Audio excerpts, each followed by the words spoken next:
Menurut Fisher, perspektif psikologis dalam komunikasi memiliki beberapa karakteristik. 1. Penerimaan stimuli secara indrawi.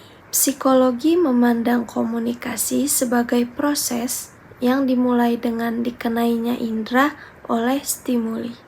2. Black box. Stimuli-stimuli itu diolah dalam tubuh dan pikiran manusia yang disebut black box. Manusia hanya mengambil kesimpulan dari black box ini untuk respon yang akan diberikan.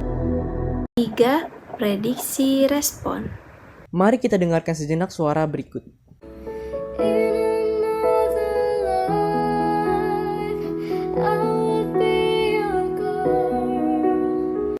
Apa yang Anda rasakan? Apakah Anda menyukainya, menikmatinya, atau sebaliknya? Pada sebagian orang akan menyukai dan menikmatinya karena memang terbiasa mendengar genre musik tersebut dan bahkan menyukainya.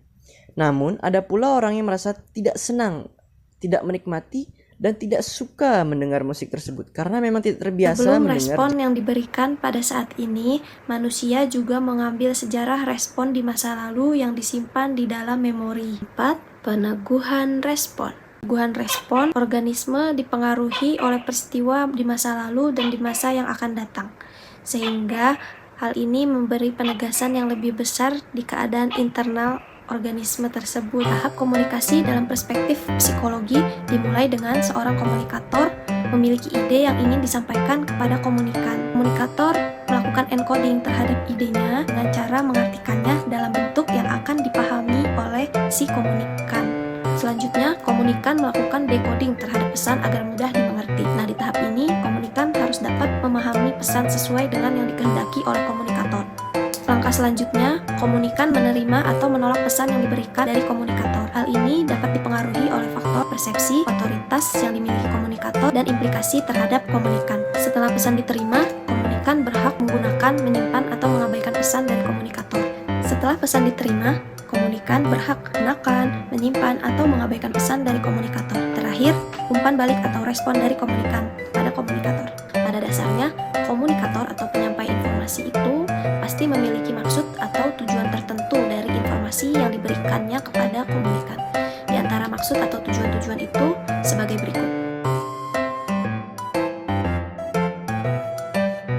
Umpan balik atau respon dari komunikan jadi petunjuk bagi komunikator. Apakah sang komunikator telah menyampaikan pesan atau idenya sehingga sesuai dengan maksud atau tujuan ia di awal dalam menyampaikan informasi dan melakukan komunikasi tersebut. Bahwasanya spesies manusia diciptakan oleh Allah Subhanahu wa Ta'ala yang fitrahnya paling mulia dan dikaruniainya kelebihan yang sempurna ketimbang makhluk yang lainnya. Di antara kelebihan manusia, salah satunya ialah al-bayan, sebagaimana yang tertera pada awal surat Ar-Rahman, yaitu Bismillahirrahmanirrahim. Ar-Rahman, allamal Qur'an, khalaqal insan, allamahul bayan. Para mufasir, baik di era salaf maupun era khalaf, menafsirkan al-bayan ialah kemampuan berbicara dan berkomunikasi secara runtut, jelas, dan jernih. Kode etik dan prinsip-prinsip komunikasi sesuai perspektif Al-Quran. 1. Paradigma komunikasi Qur'ani mengajari kita untuk berkomunikasi dengan hikmah atau bijaksana, dengan mau'izah atau nasihat yang baik, dan dengan diskusi atau berikan argumen yang terbaik. 2. Adab-adab berkomunikasi dalam Al-Quran.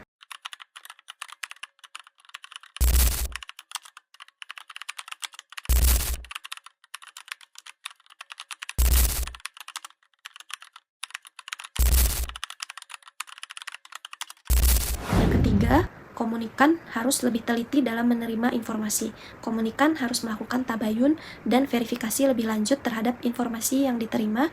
Hal ini guna menghindari hoaks, fitnah, dan dusta serta kabar bohong. Keempat, adab untuk saling menghormati antara komunikator dan komunikan dalam rangka menyebarkan doktrin salaman atau keselamatan.